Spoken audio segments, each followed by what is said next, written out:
Bom, vamos estudar hoje mais um contrato envolvendo empréstimo.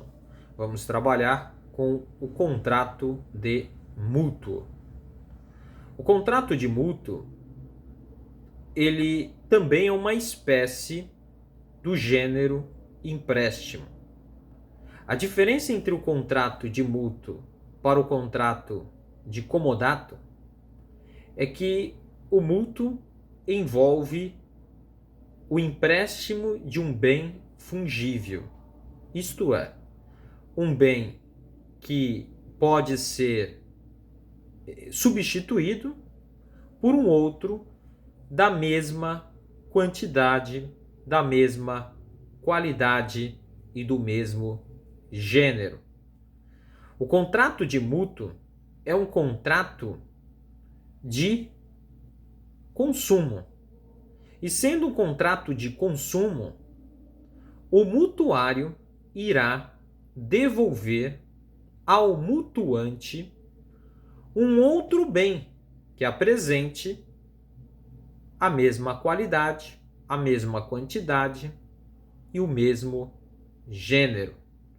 Portanto, no contrato de mútuo, é indispensável que o mutuante seja o proprietário do bem, porque ele não vai receber a mesma coisa, ele vai receber uma outra coisa, né, que apresente o mesmo gênero, a mesma qualidade e a mesma quantidade. Então, é indispensável que o mutuante seja o proprietário do bem. Ele não só deve ser o proprietário do bem, como também deve ser pessoa que tem capacidade. Então, ele tem que ser aqui quando eu falo em capacidade, é o maior de 18 anos. Isso porque no Código Civil de 1916, a maioridade era adquirida aos 21 anos de idade. Com o advento do Código Civil de 2002, a maioridade passou a ser de 18 anos. Então, o mutuante tem que ser proprietário e pessoa capaz. E o mutuário também deve ser pessoa capaz. Isso porque, se o mutuário for um incapaz, um menor de idade, nesse caso, o mutuante não tem condições de compelir, de obrigar o mutuário a pagar o valor, né, a devolver, a entregar o bem, um bem que tem essas mesmas qualidade, quantidade, mesmo gênero.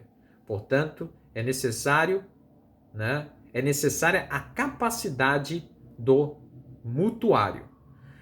Veja, é plenamente possível que seja feito o mútuo a um menor. Eu posso emprestar um bem fungível a um menor.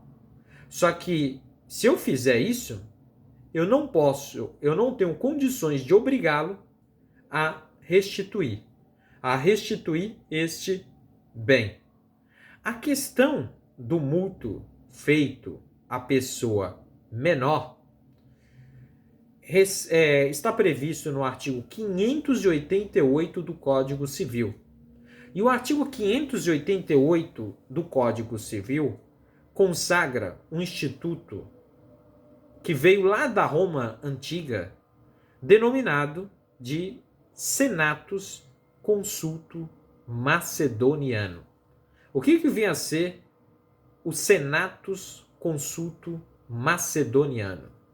Bom, a história é basicamente o seguinte: o filho do senador Macedo, ele contraiu uma dívida.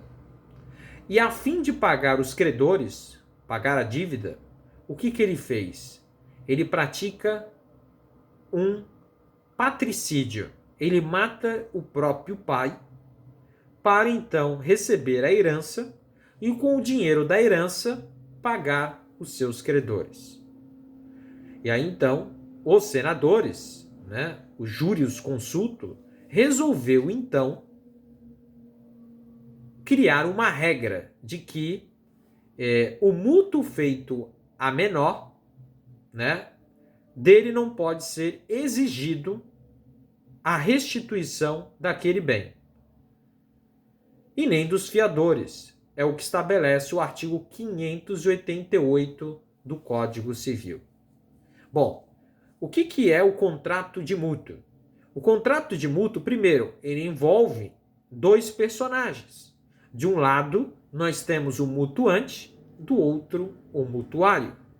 O mutuante, ele vai emprestar um bem,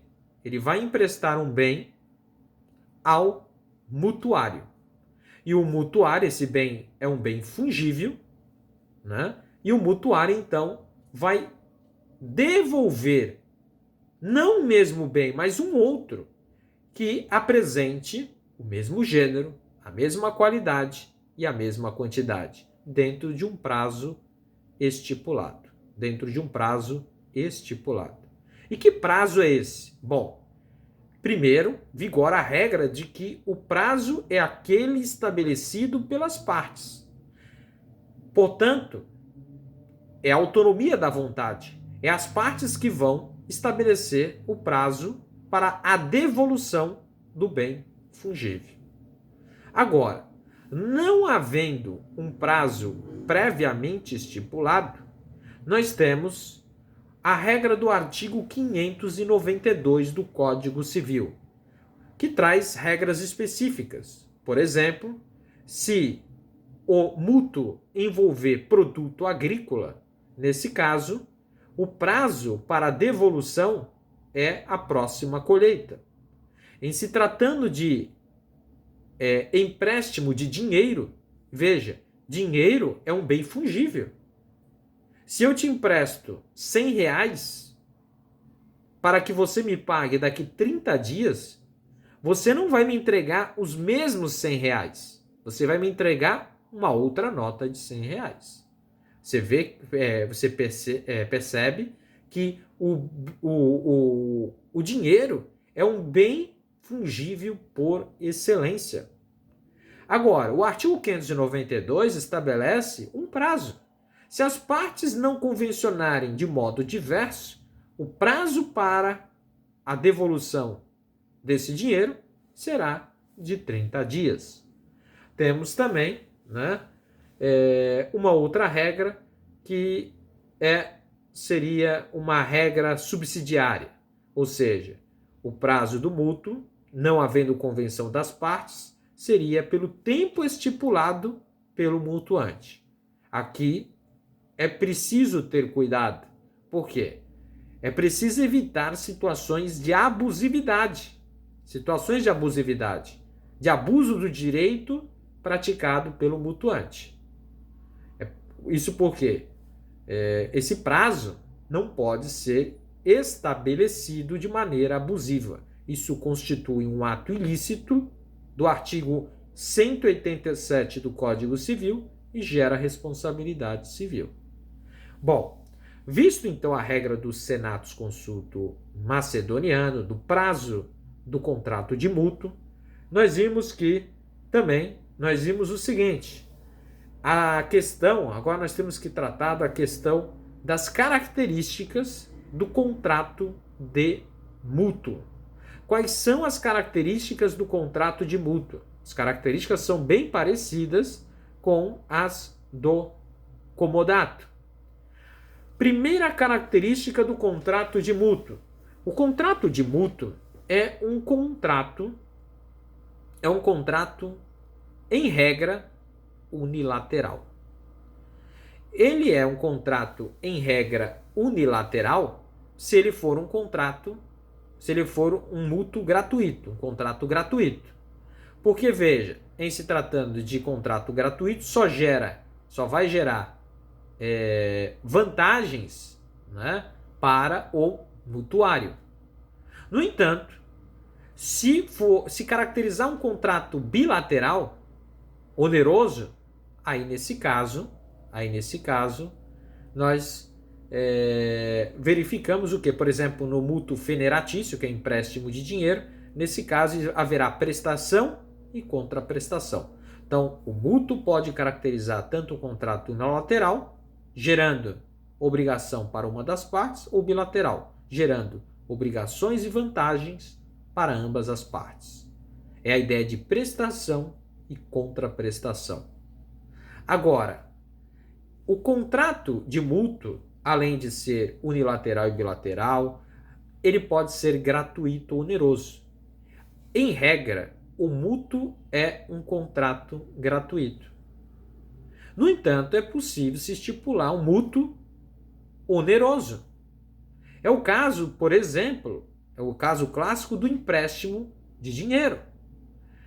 O empréstimo de dinheiro é o chamado mútuo feneratício. É o mútuo feneratício. O mútuo feneratício é o empréstimo de dinheiro. E quando a gente celebra um contrato de mútuo feneratício, empréstimo de dinheiro, primeiro, vigora o princípio do nominalismo. A ideia de que se eu emprestei R$100, ele deve me devolver R$100. Então, o valor a ser devolvido é o valor nominal, é o valor de face. Agora, o STJ entende que nesse valor deve ser abrangido, né, a correção monetária. A correção monetária, ela não gera um acréscimo patrimonial. A correção monetária destina-se a devolver o poder de compra, né, por força, né, da inflação, por força da inflação. Essa é a ideia da correção monetária. Então, por uma questão até de justiça e bom senso, é evidente que a correção monetária deve incidir para que não haja prejuízo. Há necessidade de recompor, né, o poder de compra. Bom, então aí nós temos o princípio do nominalismo. Uma outra coisa que nós temos é a questão dos juros. É perfeitamente possível, né, que ao emprestar o dinheiro cobre os juros. É lógico que esse juros deve seguir, né, a regra do artigo 406 do Código Civil, que diz que os juros é aquele, né, cobrado, né, é o mesmo que a fazenda cobra para os seus créditos. Bom, além disso, nós vimos, lembrando que na questão do mútuo federatício, do empréstimo de dinheiro, é vedado o anatocismo e também não pode haver a cobrança de juros acima desses valores.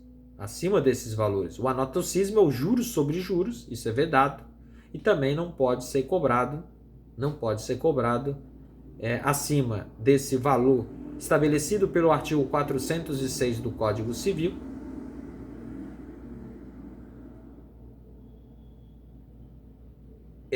sob pena que aí não se aplicando aqui a lei da usura. Bom, além disso, nós vimos uma outra característica do contrato de mútuo. O contrato de mútuo é um contrato real. Sendo um contrato real, não basta o encontro de vontade entre mutuante e mutuário. Isso não é suficiente para o nascimento do contrato de mútuo.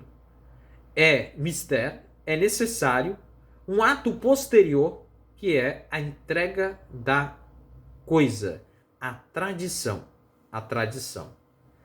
Uma outra característica do contrato de mútuo é a temporariedade. Assim como o comodato, o mútuo, ele nasce para findar, para se extinguir num determinado tempo. A temporariedade é da essência do mútuo também. É da essência do mútuo. Então, nós vimos os prazos, né, do contrato de mútuo. Além disso, nós vimos que no mútuo exige-se a transferência da propriedade da coisa. Por isso que o mutuante necessariamente deve ser o proprietário da coisa, porque a posteriori ele irá receber uma outra coisa que tenha a mesma qualidade, a mesma quantidade e o mesmo gênero. Uma outra questão importante para a gente trabalhar, né, é a questão da regra de ouro chamada res perit domino, ou seja, a coisa se perde para o dono. O que significa dizer que se eu entrego aquele bem fungível ao mutuário e o mutuário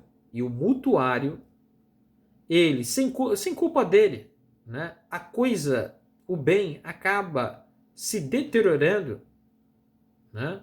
Nesse caso, se não houver culpa do mutuário, o prejuízo é de quem? O prejuízo é do mutuário. Porque nesse caso aqui, como o mutuário ele vai devolver uma outra coisa, ele é o dono dessa coisa que ele recebeu. E ele sendo o dono, a coisa se perde para o dono. Então, se eu recebo, por exemplo, R$ 100, e mesmo sem culpa minha, eu venha perder, ou alguém venha me roubar os R$ 100, o prejuízo é meu. Eu terei que devolver na data os R$ 100 para o mutuante, para a pessoa que me emprestou esse dinheiro. Porque eu passei a ser o proprietário desse dinheiro, com a obrigação de, na data ajustada, devolver ao mutuante esse valor com a correção monetária e com, no caso do empréstimo de dinheiro, com a incidência dos juros, né? Dos juros, nos moldes do artigo 406 do Código Civil. Então, essa é a regra do res perit domino. Né? Não há nada aqui de novidade. A diferença é que, enquanto no comodato o proprietário é o comodante, no contrato de mútuo há uma transferência de propriedade, de modo que o dono é o mutuário. O dono é o mutuário. Então, isso é uma característica do contrato de mútuo. Bom, além disso, quando a gente trabalhou com a questão do mútuo feito ao menor, a regra do artigo 588 do Código Civil, que criou o famoso Senatus Consultum Macedoniano, essa é uma regra que é oriunda lá desde a Roma Antiga, né? Agora nós temos exceções a essa regra, né, do artigo 588. Essas exceções constam nos incisos do referido dispositivo, ou seja, do artigo 588 do Código Civil. Em algumas hipóteses, o mútuo feito a menor ainda assim vai gerar responsabilidade, né, do mutuário.